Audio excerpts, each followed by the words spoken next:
Oh, it just feels like a huge privilege, and I have to say I was surprised when the email came through, and I did a double take, and I had to get my wife to come and have a look just to check that I'd read it correctly. So it's a huge honour. It's a big thing, and I don't think I certainly don't take it lightly. It feels like a big privilege. There have been times over the last 2 years where my name's been put forward for various recognition in various ways, and I've been very clear, I'm a public servant. I've now finished that role. I've had 25 years as a public servant. And I think one of the things about our honours system is it recognises contributions and achievements from right across society. So I'm certainly firmly of the view that I'm definitely not the first, and I won't be the last public servant or public sector chief executive to receive some sort of honour. So I accept that it is an honour and a privilege, but I think it's appropriate that public servants are included,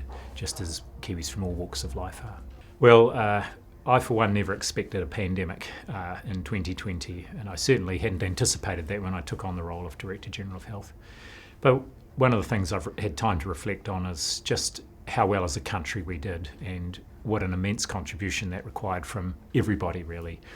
Not just the public service, but all Kiwis, and of course the private sector and our healthcare system, and people across all walks of life and in a huge range of employment roles had to really adapt so quickly and do quite extraordinary things. And I think that is reflected in the fact that we did as well or better than many, many countries in our response, primarily in protecting our people, and that's what really it was all about. Well, I don't blame people for sort of forgetting, because as I've said, in many respects it feels a bit surreal now. We quite quickly move on, don't we, as humans?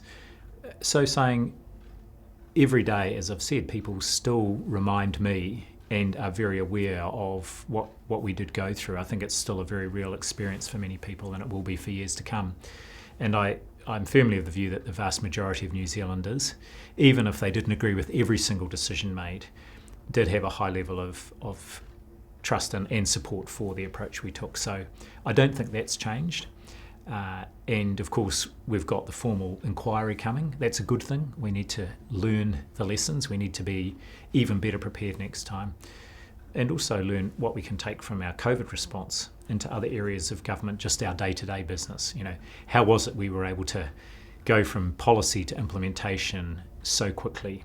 And there will be some key lessons there that we should translate into the rest of our work. There was a situation quite early after the pandemic had started, and I was doing the daily stand-ups, and it became a very regular thing, and commentary started to circulate on social media. And I arrived back in my office one day, and my close team were looking at something online and having a giggle, and they said, "Come over and have a look at this," and someone had done something, and they said, "We don't get it, we just see you up there every day being yourself." And I made the comment, "Well, tell me if that changes." So really I just was there trying to do my best, and when it became apparent that my role as sort of one of the key communicators was a really important one, then I was able to really focus my efforts on that, and I had many colleagues who picked up other parts of my work so that I could focus totally on that and really make that my main effort.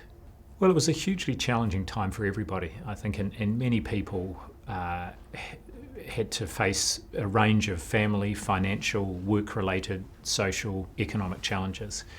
For me, I was working pretty long hours. I was by no means the only person doing that. And I think the intensity and the level of focus it required was the thing that, I really am noticing now as I've stepped back from the role and been able to sort of think about, gosh, a normal day doesn't involve those sorts of hours, and waking up in the night thinking about COVID, not worrying about it, but just thinking. And a round of media interviews every week is something that sort of is there on your mind, and likewise the daily stand-ups were always a challenge, because the media was there to do its role and ask the questions and ensure accountability, which is important, but it does mean you have to be really focused. So it's been nice to sort of step back and spend a bit more time doing other things. Oh, well, I hope, like everybody, try and enjoy the good weather when it comes and when we've got it. So, yeah, just enjoy another Kiwi COVID-free summer. So I'm taking a few steps to make sure I don't get COVID for Christmas and pass it on to the rest of my family.